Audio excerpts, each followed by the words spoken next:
तुम्हारी ये कहने की हिम्मत कैसे हुई कि लोला को कोर्टरूम में देखकर मैं डर गया था?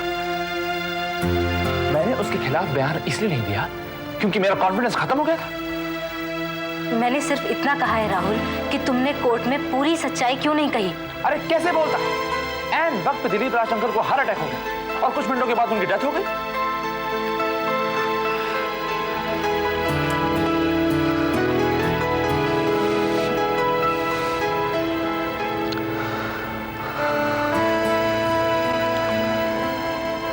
वक्त ने फिर अपनी बिसात पलट दी। हमारे सारे मोहरे पिट गए और लोला को एक बार फिर चेकमेट का मौका मिल गया। उसका पलड़ा फिर से भारी हो गया। वो फिर से कामयाब हो गई। लेकिन बाजी अभी खत्म नहीं हुई है राहुल।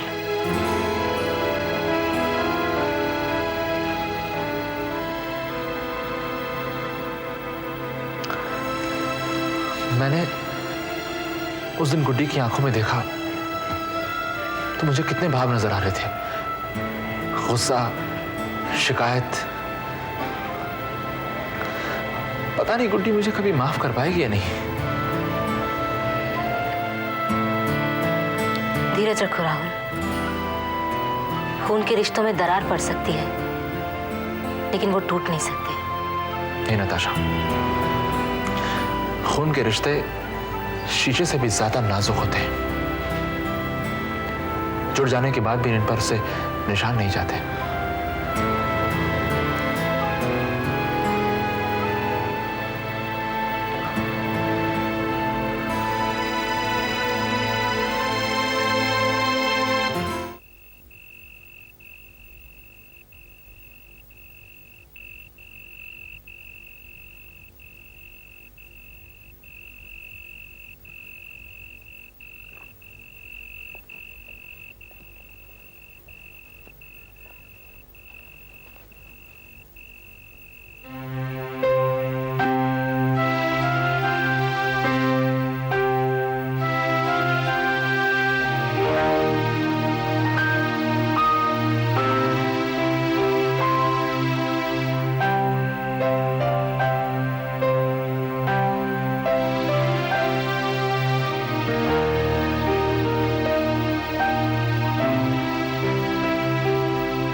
अपने अजीज की बेवक्त मौत का सदमा बहुत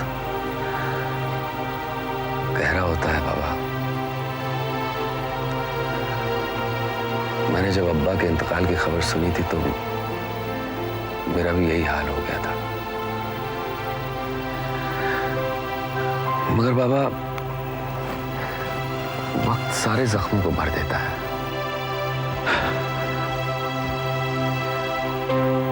अली बेटा, मेरे जख्म भरते भरते तो वक्त के हाथ थक जाएंगे। उसका मरहम बेअसर हो जाएगा। अब तो लगता है ये जख्म मेरे साथ मेरी चिता तक ही जाएंगे। ऐसा न सोचिए बाबा। बाबा, मायूसी कुफ्र है। ऊपर वाले के यहाँ देर तो है मगर अंधेर नहीं है बाबा। पता नहीं ऊपर वाला मेरी इतनी बड़ी आजमाइश क्यों कर रहा है।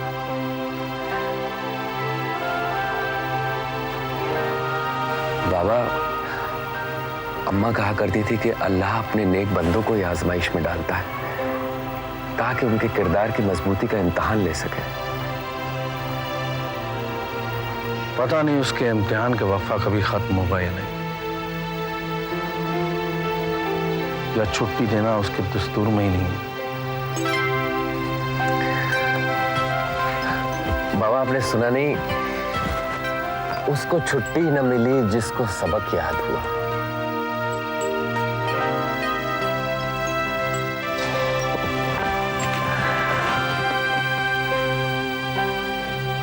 तुम हमेशा मुझे अपनी बातों में बहला लेते हो। कभी कभी सोचता हूँ अगर तुम मेरे पास नहीं होते तो कितना अकेला हो जाता। क्या बाबा, मैंने तो आपके लिए कभी कुछ किया ही नहीं। बाबा अब आप देखिए आपका ये बेटा क्या क्या गुल खिलाता है। इरादे तो नेक नहीं है।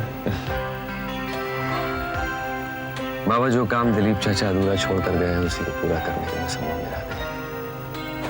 बाबा मैंने तो अपना अगला प्लान भी सोच लिया है। अकेले ही अपने बाबा को शरीक नहीं करोगे?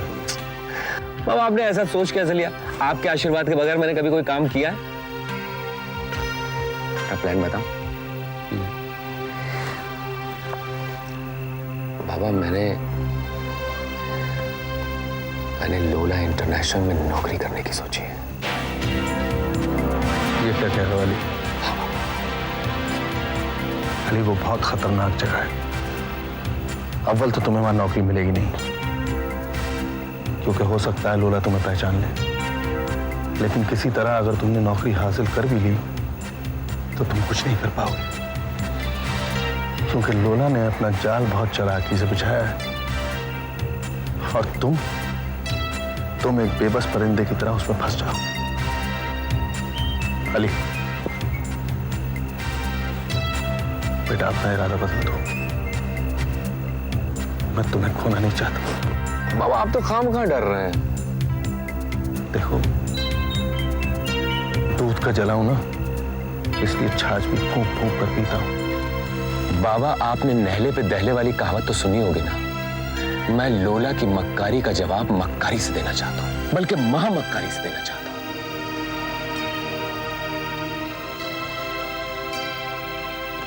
बाबा मैं एक बार अपने अब्बा को खो देने की गलती कर चुका हूं। अब दोबारा आपको खो देने का गुनाह नहीं कर सकता बाबा।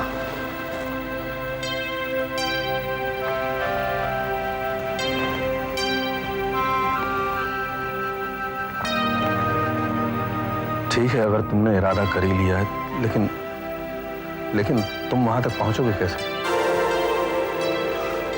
बाबा उनके होटल की तरफ से अखबार में इश्तहार निकला है, मैं उसी जॉब के लिए अप्लाई करना चाहता हूं। बस आपकी इजाजत चाहिए बाबा, प्लीज।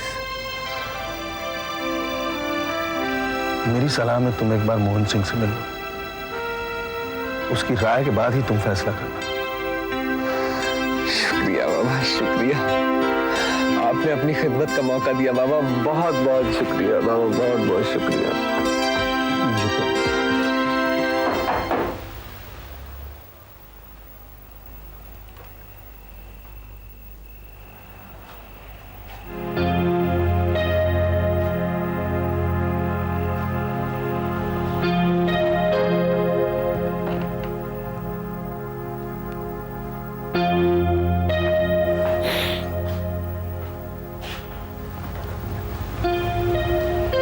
क्या बात है पिताजी, आप अभी तक सोए नहीं? बड़ी देर लगा दी। हाँ देर हो गई, बहुत देर हो गई। आज तो तेरा कोई इंपॉर्टेंट केस था ना? क्या हो गया बेटा? केस हार गया क्या? केस शुरू होने से पहले ही हार गया। क्या हो गया? दिलीप अंकल ने कोर्ट में दम तोड़ दिया।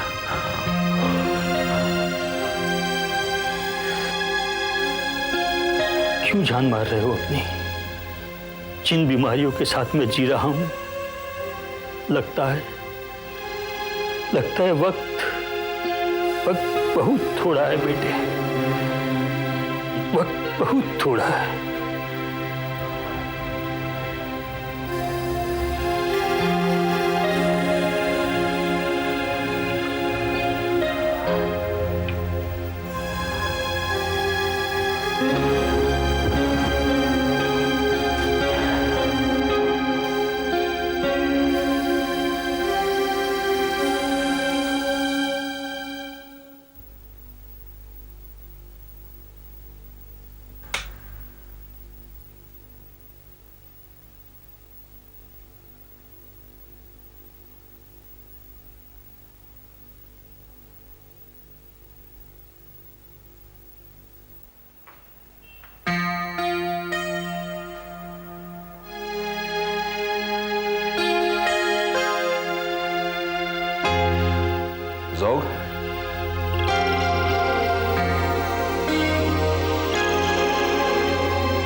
तुम कहाँ खो गए हो मेरे यार?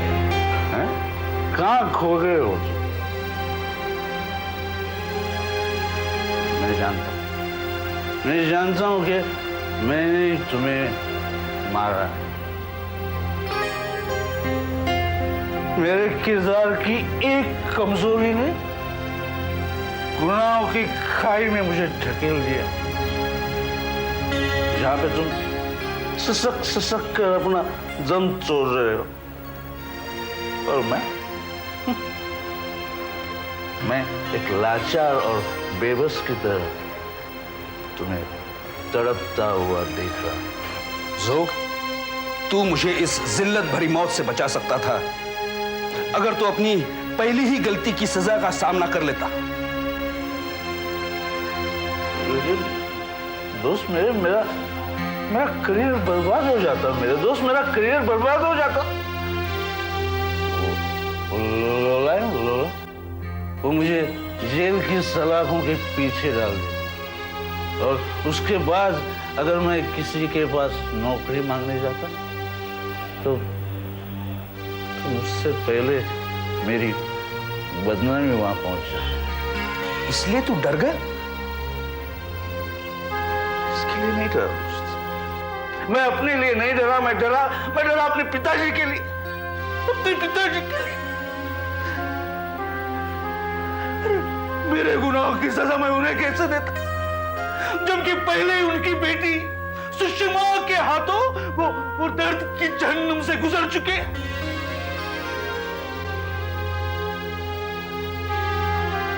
मैं बस इकलौता ही उनकी आखिरी उम्मीद हूं, और मैं उन्हें बदनामी की सूली पे चढ़ा, उन्हें लाचारी और अकेलेपन के अंधेरे में ढकेल दूं। मैं तुझे मरने नहीं दूंगा जोग। इस गुनाहों की दलदल में तड़प तड़प कर मरने नहीं दूंगा तुझे। मैं तुझे बचाऊंगा जोग।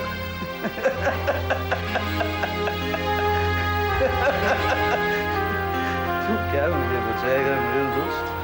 तू क्या मुझे बचाएगा? मुझे अब कोई नहीं बचा सकता, मुझे अब कोई भी नहीं बचा सकता, समझा तू? कोई नहीं बचा सकता।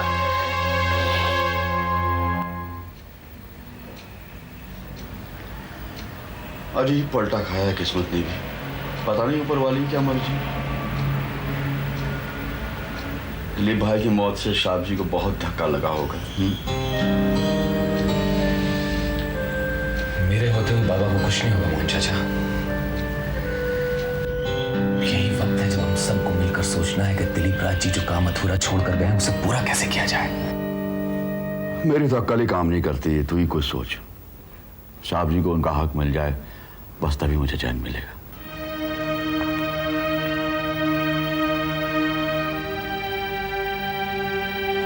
चाचा एक बात बताइए, हमारे केस पर दिलीप राज जी ने जो काम किया था उसके पेपर्स कहाँ हैं?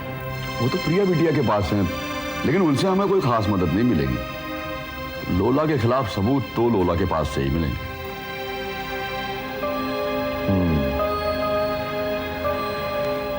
इसका मतलब मुझे वही करना पड़ेगा जो मैंने सोचा है। तूने क्या सोचा है बेटा? लोला के घर में घुस के चोरी करेगा? चाचा आपने मुझे उल्लू समझा है क्या? ये लोला इंटरनेशनल की तरफ से इश्तहार निकला है, उन्हें एक तजुर्बेकार अकाउंटेंट चाहिए। क्या ख्याल है चाचा? वो ख्याल तो ठीक है भतीजे, लेकिन तुझे काम का तजर्बा कहाँ है? बिल्कुल ठीक, मगर इतने इंटरव्यूज दे देकर इतना तो सीख गया हूं कि सवालों के ठीक ठीक जवाब कैसे दिए जाएं कि इंटरव्यू लेने वाले को इंप्रेस कर लिया जाए। अरे बाबा ज्यादा उड़ मत। लोला जैसी औरत से तेरा पाला नहीं पड़ा है। वो उड़ती चिड़िया के पर गिन लेती है, बल्कि उन्हें काट भी देती है। तो क्या किया जाए फिर?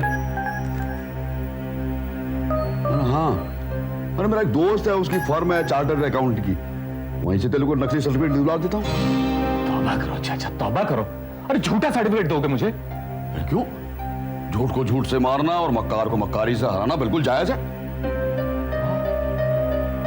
वाह चाचा वाह, क्या दलील दी है आपने। आपने तो मेरे ज़मीर को चैन दे दिया चाचा।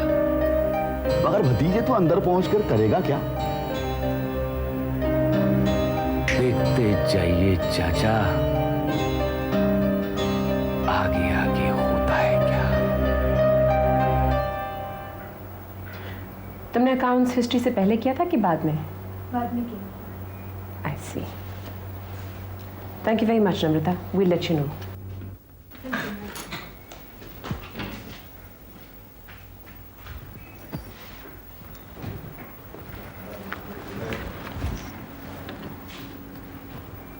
May I come in, ma'am? Come in please, sit down.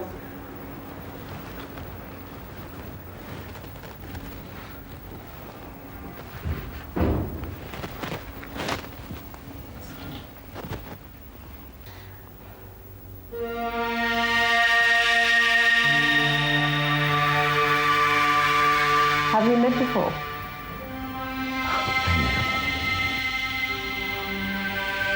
चलिए, anyway.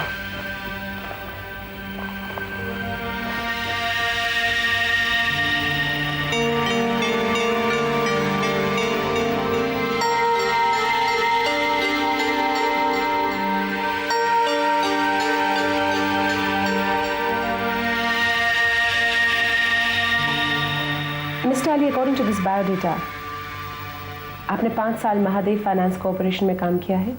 जी, मैं वहाँ अकाउंट्स डिपार्टमेंट में था मैडम। आपने उनकी सर्विस क्यों छोड़ी? क्योंकि मैं दिल्ली में रहना चाहता था। सिर्फ शहर बदलने की वजह से आपने इतना अच्छा जॉब छोड़ दिया? असल वजह ये नहीं है मैडम। क्या मैं पूछ सकती हूँ कि असली वजह क्या है? असल वजह इट्स वेरी पर्सनल मैडम।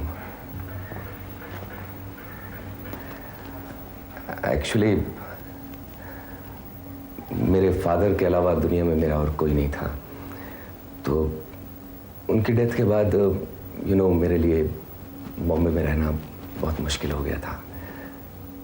तो इसलिए मैंने बॉम्बे छोड़ देने का फैसला कर लिया और दिल्ली आ गया। आपका ऐड पढ़ा तो यहाँ चला आया। बहुत इमोशनल आदमी हैं आप मिस्टर अली। मेरा एक उसूल है कि मैं अपने बिजनेस में किसी इमोशनल इंसान को नहीं लेती, खास करके अकाउंट्स डिपार्टमेंट में। एक्चुअली मैडम, मेरे जॉब से मेरी पर्सनल लाइफ का कोई सरोकार नहीं है। आपने पूछा तो मैंने आपसे ये बात शेयर कर ली।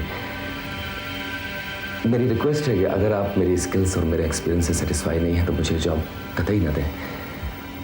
I want this job only if I deserve and not otherwise. Very well, Mr. Ali. We'll let you know.